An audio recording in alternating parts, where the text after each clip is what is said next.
दो देशों से भारत ने अहम जानकारी मांगी है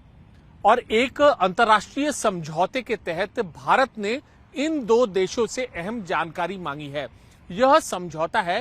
एमलैट यानी म्यूचुअल लीगल असिस्टेंस ट्रीटी और दो देश हैं ब्रिटेन और अमेरिका। और जो मुद्दा है वह है विदेश में भारतीय संस्थानों के सामने हुए हिंसक प्रदर्शन का मामला। दरअसल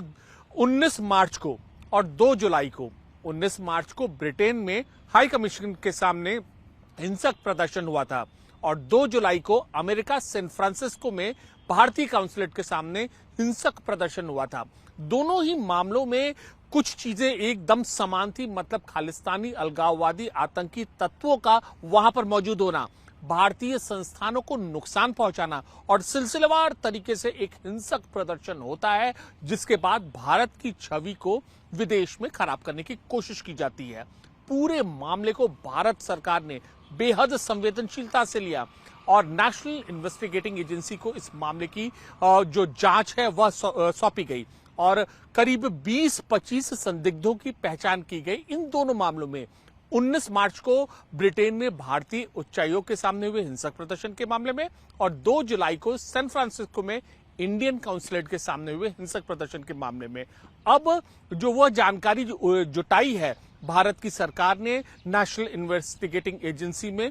उसी जानकारी के आधार पर ब्रिटेन और अमेरिका के जो अधिकारी हैं उनसे इन लोगों के बारे में जानकारी मांगी है। म्यूचुअल लीगल असिस्टेंस ट्रीटी के तहत कि आखिरकार जो वो लोग हैं उनके देश में रह रहे हैं, उन शहरों में रह रहे हैं, आखिरकार उनके क्रेडेंशियल्स क्या हैं, कहां रह रहे हैं, उनके दस्तावेजों का डिटेल क्या है, क्योंकि इन्होंने उनके देश में भारत के हितों को नुकसान पहुंचाया था। अब सबकी नजरें टिकी रहेंगी अमेरिका और ब्रिटेन के ऊपर कि उनकी ओर से जवाब क्या आता है। ठीक इसी तरीके से कनाडा में भारतीय संस्थान के सामने हुए हिंसक प्रदर्शन के मामले में म्यूचुअल लीगल असिस्टेंस ट्रीटी के तहत भारत ने कनाडा सरकार से भी जानकारी मांगी थी और पिछले करीब 1 साल से या फिर यूं कहें 1 साल से भी ज्यादा समय से इस प्रक्रिया के तहत कनाडा सरकार से जानकारी मांगी जा रही है, लेकिन कनाडा सरकार खामोश है और उसका नतीजा ये हुआ कि खालिस्तानी अलगाववादी आतंकी सबसे ज्यादा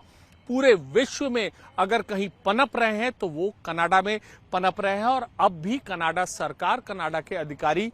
खामोश हैं। अब उसके बाद ब्रिटेन और अमेरिका में भी इन गतिविधियों की जो बढ़ोतरी हुई है, ये गतिविधियां उत्पन्न हुई है। अब भारत ने अंतर्राष्ट्रीय कानून के तहत एक समझौते के तहत उनसे यह जानकारी मांगी है। अब देखना यह होगा कि जो वहां की एजेंसियां हैं, चाहे अमेरिका या ब्रिटेन की एजेंसियां, वह एमलैट के तहत जानकारी देती हैं, म्यूचुअल लीगल असिस्टेंट ट्रीटी के तहत, अंतर्राष्ट्रीय संधि के तहत भारतीय अधिकारियों को या नहीं, और अगर देती हैं तो कितनी देर में देती हैं और जो जानकारी वो देती हैं वह कितनी कारगर साबित होगी। मामला अंतर्राष्ट्रीय स्तर का है, अंतर्राष्ट्रीय कानून से जुड़ा हुआ है। भारत ने अपने हितों की रक्षा करने के लिए इसको उठाया है और अब गेंद पाले में है अमेरिका के और ब्रिटेन में कि वह भारत को इस संवेदनशील मुद्दे पर कितनी मदद मुहैया करवाते हैं।